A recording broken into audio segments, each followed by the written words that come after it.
అస్మద్గురుభ్యో నమః. ధనుర్మాసంలో నేడు 9వ రోజు. ఆ 9వ రోజు పాసురాన్ని గోదాదేవి మనకి అందించిన ఆ పాసుర విశేషాన్ని యథాశక్తిగా మనం విందాం, తెలుసుకుందాం.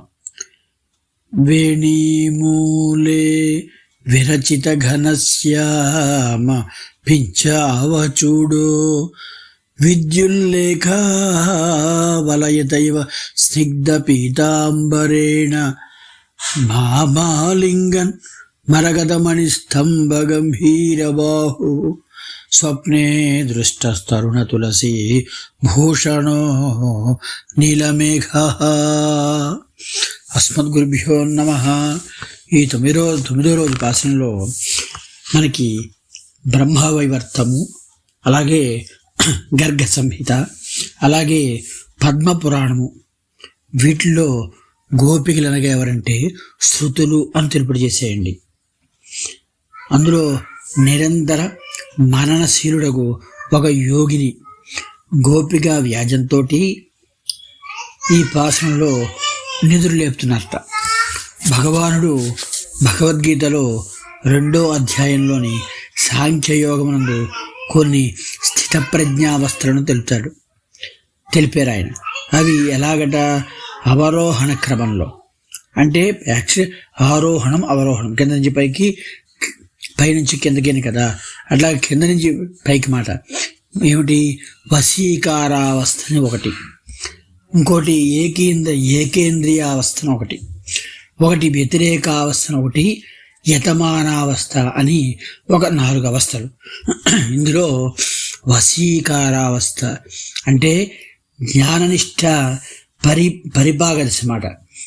అలాగే ఈ అవస్థలోని యోగి పరమాత్మయందే ప్రీతి కలవాడై ఇతరమైనటువంటి ఐహిక ఆముష్మిక సకల ఫలములను సవాసనగా త్యాగం చేస్తాడు.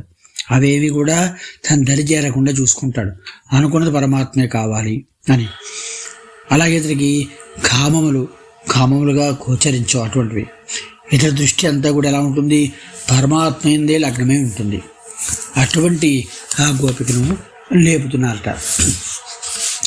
నేటి పాసనంలో నిద్రలేబడి గోపిక ఇటువంటి అవస్థలో యోగి వంటిదే.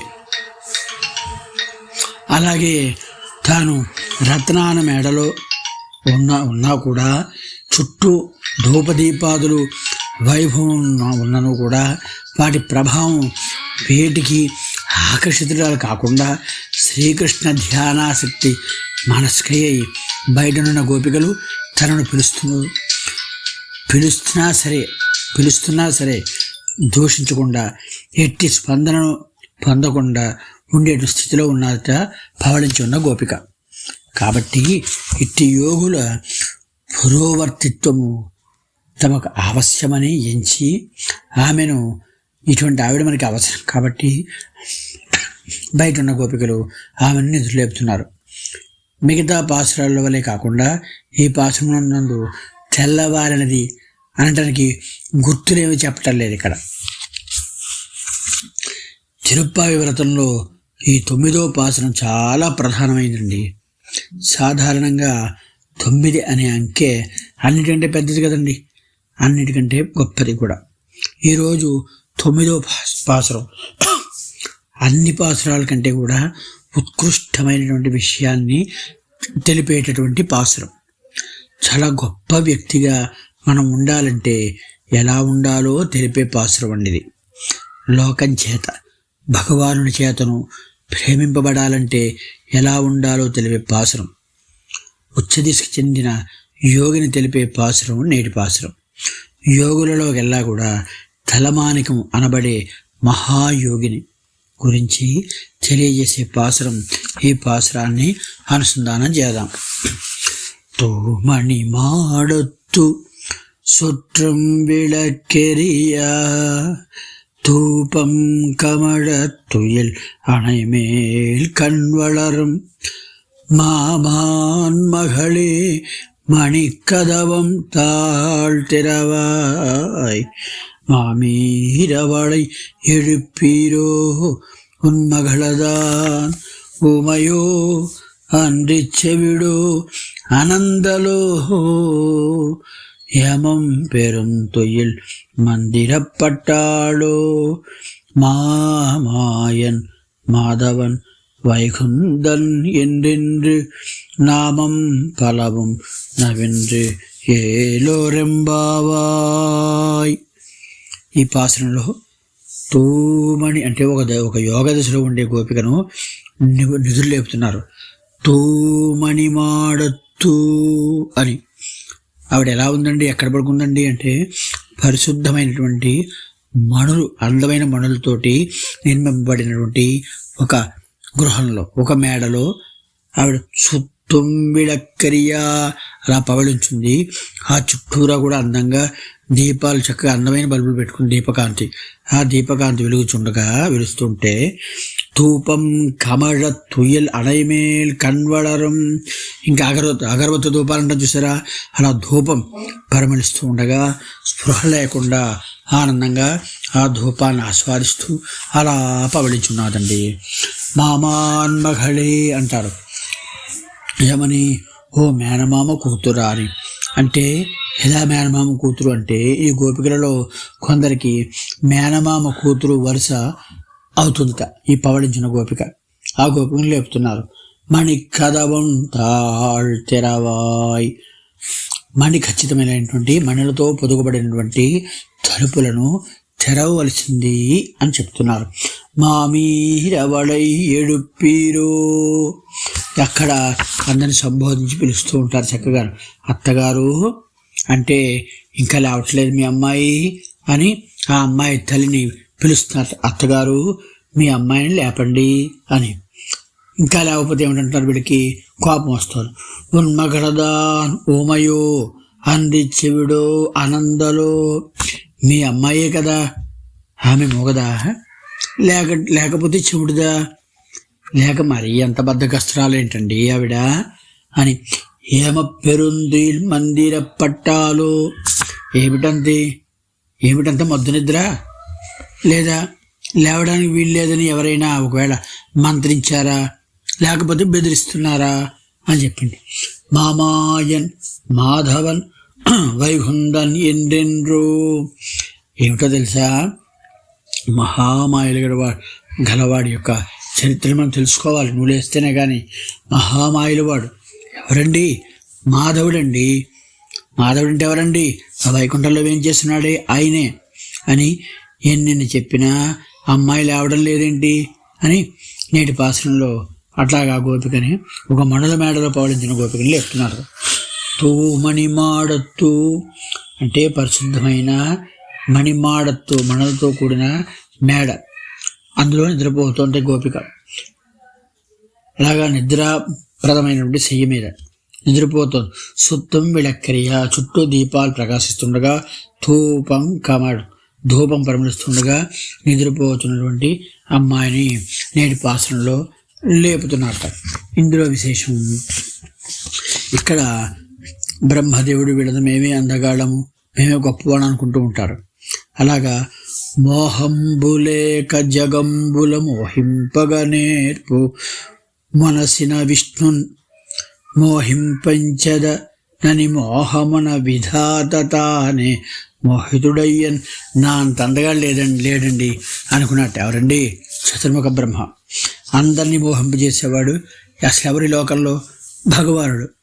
ఆయననే మోహింపజేస్తారనుకున్నట్టు ఆయన బ్రహ్మగారు. తన లోకంలో కూడా ఒకసారి చాలా అందగా ఎన్ని నగలు వేసుకున్నా లోకంలో కూడా భంగపడ్డట్టు. తానున్న లోకంలో సరే కిందకు వచ్చి భగవాను తేజస్సు ఒక్కసారి దర్శించలేక చిత్రపురూపు కైవడిని అంటారు. అంటే బ్రహ్మదేవుడికి ఒంటి నిండా బంగారాభరణాలు ఎన్నో వేసుకున్నాడు ఆయన, ఉన్నాయి. ఈ భగవానుని అనేక రూపాలను చూసి కొయ్యబారిపోయేటండి, ఒక బొమ్మలాగా అయిపోయేటట. కనుక భగవంతుని మాయ అంటే అలాంటి వారిని కూడా మోహింపజేసేటువంటి మాయ కలిగిన వాడు ఆయన. అందుకే మామాయన్ అంటే ఆశ్చర్యకరమైన మాయలు కలవాడు. మా ప్లస్ ఆయన్ అంటే మామాయన్. మా అంటే ఎవరండి? లక్ష్మీదేవికి. లక్ష్మీదేవికి సంబంధించిన మా ఆయన్. ఆయన అంటే గొల్లవాడు, కానీ గొల్లవాడు కాడు. గొల్లగొలంలో పుట్టిన ఆయన గోపాలుడా. ఆయన సాక్షాత్తు ఏష నారాయణ శ్రీమాన్ క్షీరార్ణవ నికేతన నాగపర్యంకముత్సృజ్య శాగతో మధురాం పురీం. కనుక ఈయన గోపాలుడు కాడండి, గోపాలకుల వంశంలోని వారిని ధరింపచేయడానికి మనకిష్టమ్మగా వచ్చిన పరమాత్మ. ఆ పరమాత్మే కృష్ణుడిగా వచ్చాడు. ఇది మా మాయన్ అంటే. అలాగే ఇంకొక అర్థం కూడా ఉంది. మా అంటే లక్ష్మీదేవి అండి. లక్ష్మీదేవి తన కొరకై మాయలను చేసే అంతటివాడు. లక్ష్మీదేవి తన కొరకే మాయలను చేసే అంతటివాడు. ఈయనే మాయలకు వాడు. లక్ష్మీదేవికి కూడా నేర్పేశాడట ఈ మాయలన్నీ కూడా. అందుకే సహవాసయ దోషగుణా భవంతి అంటారు. లక్ష్మీదేవి కూడా కొన్ని మాయలను చేసిందిట. ఎందుకోసమని అంటే ఈ కృష్ణ భగవానుని కోసమని. ఎందుచేత? ఒకసారి నారదుడు వైకుంఠానికి వెళ్ళిన వాడండి ఆయన. ఈ మధ్యన నారాయణ నారాయణ అనడం మానేసి శ్రీకృష్ణ జై కృష్ణ అంటున్నట్టండి. ఏమయ్యా ఈ మధ్య పార్టీ మార్చేశావు అడిగిందిట. అమ్మ, నారాయణ నారాయణ అన్నాను కానీ ఇక్కడికి వస్తే ఏముంది, అవాకి అనాదరహ అని అలా కూర్చుంటాడు. ఆయనను చూసి కడుపు నింపుకోవడమే మేము. కానీ భూలోకంలో అయితే కృష్ణావతారం చూడండి, ఎంత ఆనందం, ఎంత ఆనందం. కృష్ణ భగవానుని లీలలు ఎంత ఆనందం అని వర్ణిస్తున్నాడండి నారదుడు. ఆవిడ కూడా అంత బాగుంటాడా, ఒకసారి చూస్తే బాగుండును అనిపించిందిట.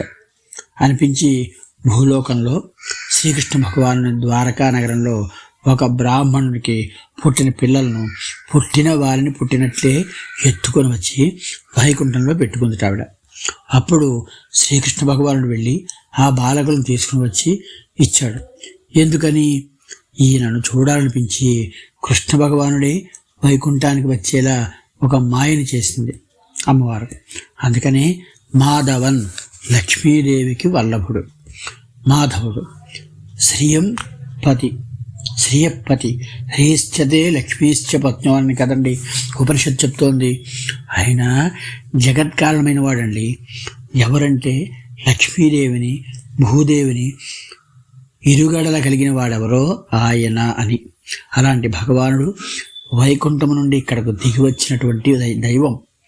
ఆయన ఎక్కడుంటే వైగుంఠమాగం దమ్మూరెల్లామంటాం కదా.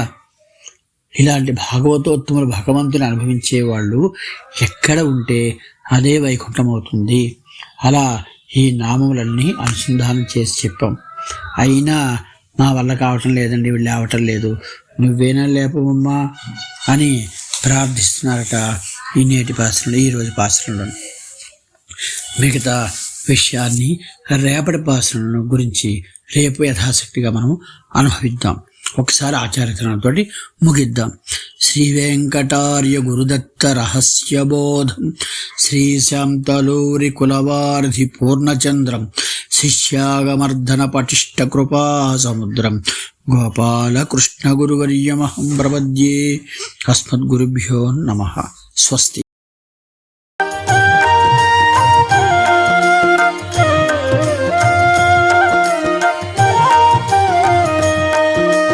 जय श्रीमन्नारायण जय श्रीमन्नारायण जय श्रीमन्नारायण जय श्रीमन्नारायण जय